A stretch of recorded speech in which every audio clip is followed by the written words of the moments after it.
नमस्कार दोस्तों, आप सभी को रैपिड एजुकेशन चैनल की एक और क्लास में स्वागत है। आज हम उपन्यास सेक्शन पढ़ने वाले हैं।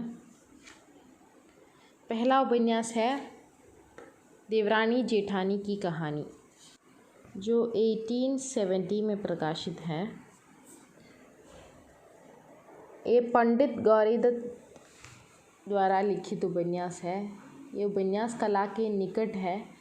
कुछ लोग इन्हें उपन्यास नहीं मानते। देवरानी जेठानी की कहानी में सर्व सुख प्रधान पात्र है और इसकी जीवन से लेकर मृत्यु तक के वर्णन इस उपन्यास में है।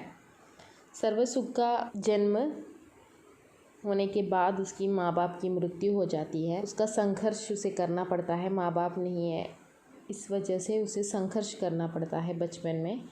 और वो एक दुकान खोलती है और दुकान खोलने के बाद उसकी तरक्की हो जाती है और वो अमीर बन जाते हैं। उसके बाद उसकी शादी हो जाती है और 4 बच्चे पैदा होते हैं। पहला 2 बेटियां हैं, पार्वती और सुखदेई, और 2 बेटे दौलतराम और छोटे लाल। छोटे छोटे बुलाते बुलाते उसका नाम छोटा पड़ गया।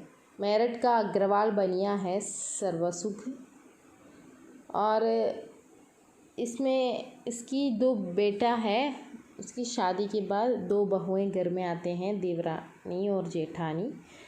इसमें जेठानी अमीर नहीं है, एक बनिया की बेटी है। देवरानी थोड़ा बहुत अमीर है। छोटे लाल पढ़ा लिखा लड़का था। इस वजह से देवरानी और जेठानी के बीच में थोड़ा मतभेद और संघर्ष चलता है। इस बात की कहानी जो हर घर में थोड़ा बहुत होता है, इस बात की कहानी इसमें हुई है। और उनके बच्चों के बच्चे हो जाते हैं। सर्वसुख के बच्चों के बच्चे हो जाते हैं और उसकी मृत्यु हो जाती है। उसके बाद 6 महीने बाद उसकी बीवी की भी मृत्यु हो जाती है। तब तक की कहानी उसमें है और उसके बाद जो बंटवारा होता है तब तक की कहानी देवरानी जेठानी की कहानी में लिखा गया है। अगला उपन्यास है लाला श्रीनिवास दास का परीक्षा गुरु, 1882 में प्रकाशित है। इसे हिंदी का पहला उपन्यास माना जाता है।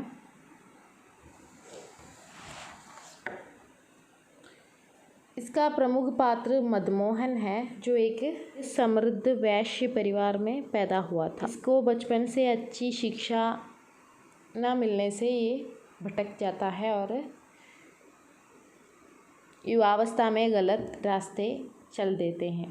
इसका अच्छा दोस्त था ब्रजकिशोर, लेकिन उसके संगत में ये ना रहते हैं और बुरे दोस्त जैसे चुन्नीलाल, शंभू दयाल, वैजनाथ और पुरुषोत्तम दास जैसे कपटी लालची मौका परस्त खुशामदी दोस्तों के साथ रहकर ये अपना सारा दौलत गवा देता है और जेल में पहुंच जाता है। और जेल में इसका जो दोस्त है ब्रजकिशोर, वो आकर इसे बचाता है। वो वकील है और इसे उसमें से बचाता है और सही राह दिखाता है। यही उपन्यास की कहानी है। अगला है गोदान, जो प्रेमचंद द्वारा लिखित कृषक समस्या पर आधारित महाकाव्यात्मक उपन्यास है, जो 1936 में प्रकाशित हुई है। इसके प्रमुख पात्र हैं होरी, धनिया, गोबर, राय साहब मेहता, मालती, गोविंदी, दादादीन, सिलिया, मातादीन, झुनिया, भोला आदि। होरी इस उपन्यास का नायक है और धनिया नायिका। उपन्यास में उस समय का चित्रण है जब भारत में जमींदारी प्रथा थी। होरी की एकमात्र अभिलाषा एक गाय लेने की है। गाय उसके लिए सजीव संपत्ति के साथ साथ प्रतिष्ठा का भी सूचक है। कैसे भी करके भोला से एक गाय वो उधार में ले लेती, पर होरी के भाई हीरा ईर्ष्या में आकर उसे जहर देकर मार डालता है। इससे होरी पर विपत्तियों का पहाड़ टूट पड़ा। कैसी विडंबना है कि किसान एक छोटी सी इच्छा को पूरा नहीं कर पाता। इसी गाय के कारण उसके पुत्र गोबर और बोला की विधवा पुत्री जुनिया का प्रेम हुआ। उसे समाज का कोपभाजन बनना पड़ा, पुलिस को रिश्वत देनी पड़ी, कर्ज लेना पड़ा, हीरा के परिवार का पालन पोषण करना पड़ा, भोला की खरीगोटी सुननी पड़ी। किसान से मजबूर बना होरी अंत में अपनी परिश्रमशीलता के चलते मरणासन्न स्थिति में घर लाया गया और धर्म के ठेकेदार उसकी पत्नी धनिया से अपेक्षा करते हैं कि होरी का अंतिम समय है, इनका परलोक तभी सुधरेगा जब इसे गोदान करा दिया जाएगा। जिस गाय को रखने की अभिलाषा उसकी जीते जी थी वो पूरा नहीं कर पाया। अब उसे गाय की दान मांगा जा रहा है। ये बहुत बड़ी विडंबना बनकर एक सामान्य कृषक के जीवन में आ जाता है। यही गोदान की कहानी है। इसमें कृषक जीवन की विसंगतियों का चित्रण है, शोषण के विविध रूपों का चित्रण है, पूंजीवादी व्यवस्था को समाप्त करने का संकल्प है, संगठित समाज की परिकल्पना है, समाज क्रांति में नारी का योगदान भी ज़रूरी है, इस बात का संदेश भी दे रहे हैं। शेखर एक जीवनी, बाणाभट्ट की आत्मकथा, मैला आंचल और तमस का जो विषय है वो मैंने पहले ही डाल दिया है, वो आप डिस्क्रिप्शन में देख सकते हैं। अगला है झूठा सच, जो यशपाल का लिखा उपन्यास है। ये 1958 में पहला भाग प्रकाशित हुआ था और दूसरा भाग 1964 में प्रकाशित हुआ था। ये भारत विभाजन की त्रासदी पर आधारित उपन्यास है। इनकी रचना राजनीतिक सांस्कृतिक पृष्ठभूमि में हुई है। वे प्रेम को कामेच्छा के अतिरिक्त और कुछ नहीं मानते।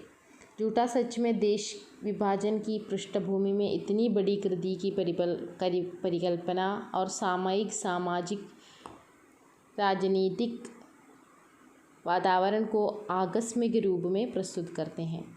उनकी धारणाएं पूर्व निर्मित है। झूठा सच का प्रथम खंड अपेक्षाकृत अधिक प्रामाणिक है, यथार्थ और मार्मिक बन पड़ा है। दूसरा खंड उतना आकर्षण नहीं बन पड़ा है, फिर भी इस खंड में देशव्यापी भ्रष्टाचार को अत्यंत निपुणता से चित्रित करते हुए इससे विश्वसनीय बनाने का प्रयास किया गया है। यशपाल जी विचारधारा से कम्युनिस्ट है। स्थान स्थान पर भाषा विडंबनात्मक यानी आयरनी होकर वार करने वाली बन जाती है। झूठा सच के प्रमुख पात्र है जयदेव पुरी, उसकी बहन तारा और जयदेव पुरी की पत्नी कनक। तारा और जयदेव पुरी का एक परिवार है, कनक का दूसरा परिवार। इन दोनों परिवार की कहानियों के माध्यम से उपन्यास की कहानी आगे बढ़ती है और अत्यधिक विस्तार में जाकर बहुआयामी हो जाती है। अगला उपन्यास है राग दरबारी, जो 1968 में प्रकाशित है। ये एक व्यंग्य प्रधान उपन्यास है। इस कथा का केंद्र शिवपालगंज गांव और वैद्य जी हैं। गांव में सत्ता के 3 केंद्र हैं, कॉलेज, सोसाइटी और प्रधानी। तीनों पर वैद्य जी या उनके आदमी कब्जा कर चुके हैं। किसी भी स्थिति में उसे छोड़ना नहीं चाहते। वैद्य जी के 2 पुत्र हैं, बद्री प्रसाद और रूपन। बद्री प्रसाद सोसाइटी के अध्यक्ष हैं और सोसाइटी में हुए गबन को सरकार से पूरा कराना चाहते हैं। वे पहलवानी करते हैं और बेला नाम की ग्रामीण युवती से प्रेम करते हैं। रूपन बाबू स्थानीय गुंडे हैं और मारपीट की घटनाओं में वैद्य जी की सहायता कर उन्हें लाभ पहुंचाते हैं। प्रधानी कॉलेज के चुनाव में वे सक्रिय भूमिका निभाते हैं। यह एक ऐसा उपन्यास है जिसमें समाज के हर वर्ग को व्यंग्य का निशाना बनाया गया है। भाषा इसकी बड़ी मज़ेदार एवं लाक्षणिक है। स्वतंत्रोत्तर भारत के प्रमुख 10 उपन्यासों में राग दरबारी की गणना की जाती है। इस उपन्यास पर श्रीलाल शुक्ल को साहित्य अकादमी पुरस्कार प्राप्त हुआ है। अगला है जिंदगीनामा, जो कृष्णा सोबती द्वारा लिखित उपन्यास है। ये 1979 में प्रकाशित है।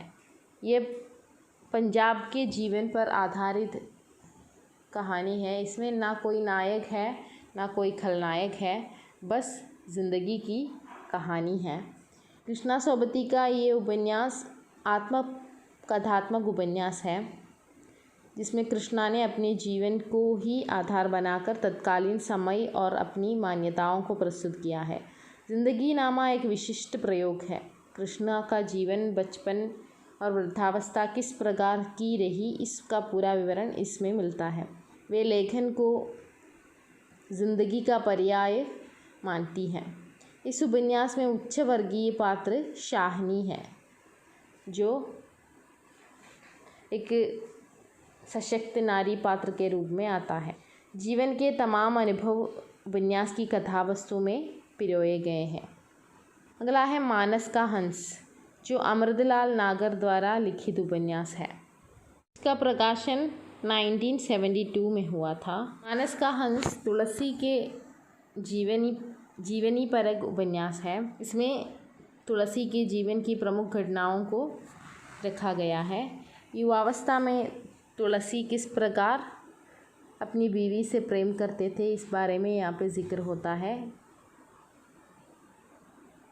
तुलसी की पत्नी रत्नावली अत्यंत सुंदर थी, उससे तुलसी अलग नहीं रह सकते थे। अतः पत्नी के मायके चले जाने पर वे वर्षा में भी चढ़ी नदी को पार कर ससुराल पहुंच जाते हैं। वहां पहुंचने के बाद उनको जो ताने मिले, उससे वह वैराग्य उत्पन्न होते हैं उनके मन में। शेष सनातन की पाठशाला में रहकर तुलसी ने लंबे समय तक शिक्षा प्राप्त की तथा वही बड़े छात्रों द्वारा दिए गए चैलेंज को स्वीकार करते हुए तुलसी श्मशान की ओर चले। रास्ते में भय पर विजय प्राप्त करने हेतु उन्होंने हनुमान चालीसा की रचना की। इसी प्रकार इसमें एक घटना तुलसी के ज्योतिष ज्ञान को प्रकट करती है। उन्होंने काशी नरेश के गुम हुए पुत्र को लौटने की सटीक भविष्यवाणी करके 1.25 लाख स्वर्ण मुद्राएं प्राप्त की, जो उन्होंने अपने पास न रखकर गंगाराम राज ज्योतिषी को दे दी, क्योंकि वह उनका मित्र था। कुछ भी हो, यह उपन्यास जीवनी परक उपन्यास है, जिसकी अधिकांश घटनाएं तुलसी के जीवन पर आधारित है। अगला है धरती धन नापना, जो जगदीश चंद्र का उपन्यास है। ये मूलतः पंजाब की कथा है, किंतु आज ये पूरे देश में व्याप्त है। गांव में ऐसा वर्ण है जिसके पास ना धरती है, ना मकान, ना कोई धन। वह लोगों की कृपा पर पल रहा है और जिसके पास अपनी ज़मीन है। ऐसे ही ज़मीन वाले लोगों के यहाँ मेहनत मजदूरी करके ये लोग अपना गुजारा कर रहे हैं। इसमें पंजाब के दोआबा क्षेत्र के दलितों की कहानी है। इसमें मुख्य पात्र के रूप में काली व ज्ञानो आते हैं। दलित समाज से संबंध रखने वाला काली 6 साल बाद कानपुर से अपने गांव गोड़ेवाहा लौट कर आता है, जहां उसकी चाची प्रतापी अकेले रहती है। गांव लौटने के बाद जब वो वहीं रहकर अपना घर बनवाने और बसाने का फैसला करता है, तो गांव के ही उच्च वर्ग के लोगों को काली एक आंख नहीं सुहाता। काली शहर रहकर आया है तो उसमें अपने जाति या अपने आप को लेकर कोई हीन भावना नहीं है, और यही उसकी सबसे बड़ी कमी और अपराध बन जाता है। घोड़ेवाहा में ठाकुर जमींदारों और साहूकारों को छोड़कर किसी के भी मकान पक्के नहीं है। खास तौर से चमारडी, जहाँ काली और उसकी जाति सभी लोग रहते हैं, जीवन का स्तर बहुत ही नीचा है। काली अपने मकान को पक्का बनाने की कोशिश करता है तो गांव के सभी सवर्ण लोग उसके इस काम में अड़चन डालने की कोशिश करता है। काली शहर से आया है और अपने हक की बात करना जानता है, इसलिए कुछ लोग उससे थोड़ा ध्यान देकर बात करते हैं, लेकिन उसके व्यक्तित्व और बातों के आगे उसकी जाति को भूल जाना किसी को मंजूर नहीं था। मिस्त्री हो या साहूकार, सब उसे छुआछूत का व्यवहार रखते हैं। गांव में काली ही नहीं, पूरा परिवार यह छुआछूत का भेदभाव झेलता है। पड़ोस की लड़की से वह प्रेम करता है, किंतु लड़की की माँ लड़की को मुंह में जहर देकर मार डालती है, क्योंकि वह कुंवारी थी और गर्भवती हो गई। इस उपन्यास में अछूत समस्या को दूसरी तरह से उठाया गया है। गांव में बाढ़ आ जाने पर सबसे ज़्यादा खतरा मामीनों की इस बस्ती को ही हुई है, क्योंकि इनके घर कच्चे हैं और नदी की बाढ़ में ही नुकसान पहुंचा सकती है। इनके कुएं में नदी का पानी भर जाने से वह पीने लायक नहीं रह पाता। और दूसरा कुआं जो उच्च वर्ग के लोगों का भी है, गांव के इन अछूतों को उच्च वर्ग के लोग ज़बरदस्ती नदी का बांधने की मजदूरी पर लगा लेते हैं और मजदूरी भी नहीं देते। अंततः जब मरने की नौबत आ गई, तब इन अछूतों को ही झुकना पड़ता है। इस प्रकार में उपन्यास में प्रगतिवादी चेतना का भी समावेश है। अगला है आपका बंडी, जो 1973 में प्रकाशित है। वो मन्नू भंडारी का उपन्यास है। इसमें एक तलाकशुदा माँ बाप है, उसके एक बच्चे की जो परेशानी है उसका मार्मिक तरह से वर्णन यहाँ पे हुआ है। इसके प्रमुख पात्र है शगुन और अजय। शगुन और अजय का बेटा है बंडी। बंडी 9 साल का है, तब शगुन और अजय की तलाक हो जाती है। पहले वो दोनों अलग रहने लगते हैं, तो बंडी अपनी माँ को हमेशा दुखी देखते हैं और वो खुद भी दुखी हो जाते हैं। और बाद में अजय मीरा नाम की एक लड़की से शादी कर लेती है। तो शगुन ने सोचा क्यों वो आगे बढ़ गए तो मैं क्यों नहीं बढ़ूं, और उसने डॉक्टर जोशी से शादी कर ली। और यहाँ पे एक वकील है, वकील चाचा, उसके मुँह से ये तलाक शब्द पहले बंडी सुनते हैं। तो बंडी पहले जाकर उसकी दोस्त टीटू है उससे पूछते हैं ये जो तलाक शब्द है उसका मतलब क्या है, लेकिन टीटू को भी नहीं पता था और वो परेशान हो जाता है और वो परेशान होकर चीज़ों को बिखेर देते हैं। दोनों बच्चे से बहुत प्यार करते हैं, दोनों का लाडला है बंडी, लेकिन दोनों अलग होने के बाद वो शगुन के पास ही रहते हैं। अजय से ना हारने के लिए इसने दूसरा विवाह किया है डॉक्टर जोशी से।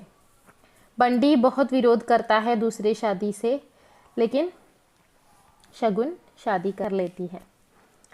नए पापा को पापा कहने के लिए कहते हैं तो वो इनकार कर देता है, क्योंकि उसे नए पापा को पापा स्वीकार करना स्वीकार नहीं था। जोशी के साथ माँ का रहना उसे बिल्कुल अच्छा नहीं लगता था और वो हमेशा परेशान लगते हैं, हमेशा बहुत उदास रहते हैं। बंडी माँ बाप को मिलाना चाहते हैं, लेकिन उससे नहीं हो पाता। बंडी कभी कभी पापा से मिलने जाया करते हैं, पापा से मिल लेते हैं। जोशी के बच्चे जो हैं वो शगुन के साथ घुल मिल जाते हैं, लेकिन बंडी क्या है मिस्टर जोशी के साथ एडजस्ट नहीं कर पाते। इस वजह से शगुन उसे अजय के पास भेज देते हैं। वहाँ भी वो खुश नहीं रह पाता। वहाँ जाकर जो नई माँ है उसके साथ भी वो एडजस्ट नहीं कर पाता। मीरा उसे खुश रखने की कोशिश करती है, फिर भी वो सहज नहीं हो पाता। माँ और बाप दोनों के प्रति उसे नफ़रत हो जाते हैं, क्योंकि वो क्यों अलग हो गए, मुझे इस हाल में छोड़ने के लिए क्यों वे दोनों अलग हो गए। वो नई माँ को भी अपना नहीं पाते और नए पापा को भी अपना नहीं पाते। इस वजह से उसे हॉस्टल भेज दिया जाता है। इसमें पति से तलाक लेकर रहने वाली औरत की परेशानी और अकेलापन का चित्रण है। विवाह की समस्या है, संबंधों के टूटने की समस्या है, बाल मन का द्वंद्व है। कि विषय यह है कि तलाकशुदा दंपतियों की जो बच्चे हैं वो किस तरह पिस जाते हैं, इस बात का जिक्र है। अगले क्लास में फिर से मिलती हूँ। धन्यवाद।